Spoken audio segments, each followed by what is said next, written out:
started with a single piece of paper taped to my mailbox. Bright red letters, official-looking seal, and a threat that made my blood boil.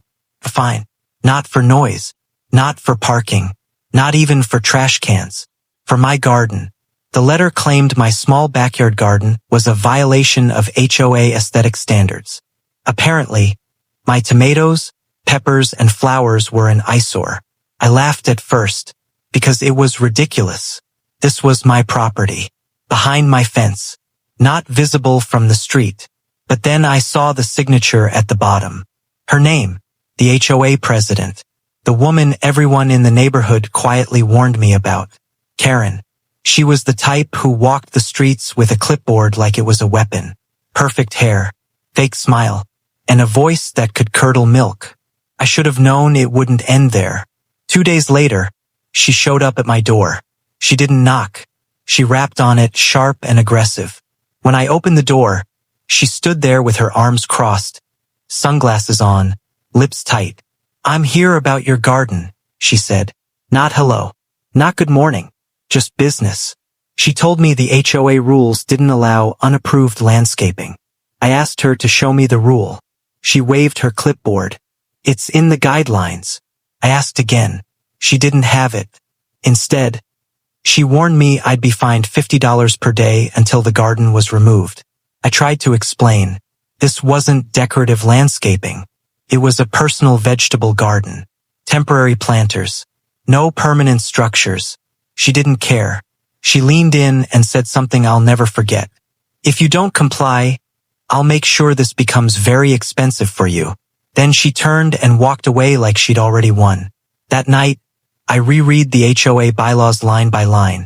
Every page. Every clause. And I realized something important. She was bluffing. There was nothing in the rules banning personal gardens. Not a single word. So I ignored the fine. That's when Karen escalated. The next week I got another notice. Then another. Each one adding up. Late fees. Administrative fees. Non-compliance penalties.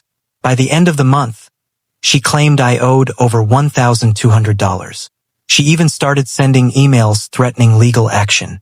But the real moment I knew she'd gone too far was when I came home one afternoon and found my garden disturbed. Planters moved. Soil spilled. A tomato plant snapped clean in half. No cameras caught it. But I knew exactly who it was. And that was the moment I stopped being patient. Because Karen thought she was punishing me. What she didn't realize, she was documenting her own downfall. Instead of tearing down my garden, I did the opposite. I expanded it. More planters.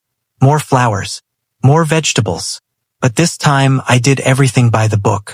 I hired a licensed landscaper, pulled permits, documented every receipt. Then I requested a formal HOA hearing. Karen didn't expect that.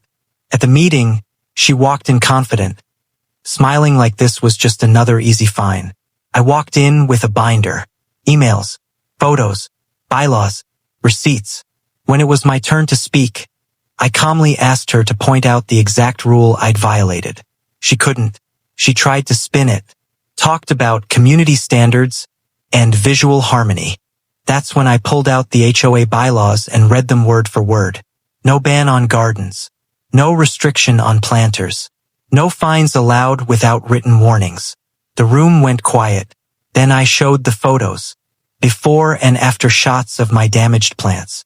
I explained how someone with access to my yard, had tampered with my property. Karen shifted in her chair. Then I revealed the final piece. A neighbor had installed a new security camera the week before, caught Karen entering my backyard, clipboard in hand, snapping a plant. The board froze. Karen tried to deny it, but the video didn't lie. The hearing ended early. 2 weeks later, I received a letter. Not a fine, a check. The HOA was refunding every single dollar Karen had charged me, plus reimbursement for my damaged plants. But it didn't stop there. Karen was removed as HOA president, barred from issuing fines, and personally required to pay for professional landscaping to restore my garden. Every plant, every pot, every seed, paid for by her. Now my garden is bigger than ever. Neighbors stopped to admire it. Some even started gardens of their own. And Karen? She avoids eye contact whenever she passes my house, because she learned a lesson she'll never forget. Don't mess with someone's home. And definitely, don't mess with their garden. And that's the thing about power.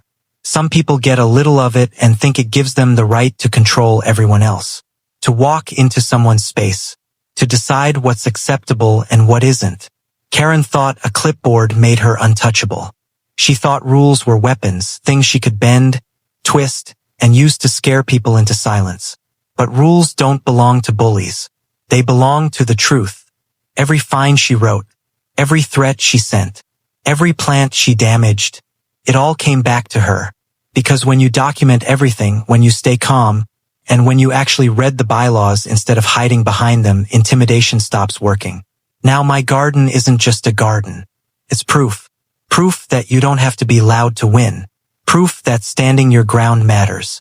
Proof that even the smallest thing, like a tomato plant, can expose a big abuse of power. Karen still lives in the neighborhood. She walks faster now, keeps her eyes down, and avoids my house like it's radioactive. Not because I threatened her, but because she knows. She knows that the plants she tried to destroy are growing stronger than ever, that neighbors are watching, and that her authority ended the moment she crossed the line. So if you're dealing with an HOA bully, or anyone who thinks fear is a shortcut to control, remember this. Read the rules, document everything, and don't let anyone convince you that your home isn't yours. Because sometimes the best revenge isn't yelling back. It's letting the truth grow. Slowly, quietly, right in their face. If you've ever dealt with an HOA nightmare, share your story in the comments. And if this one hit close to home, make sure you subscribe, because there are plenty more Karen stories where this came from. And trust me, they never see it coming. Seedling fire.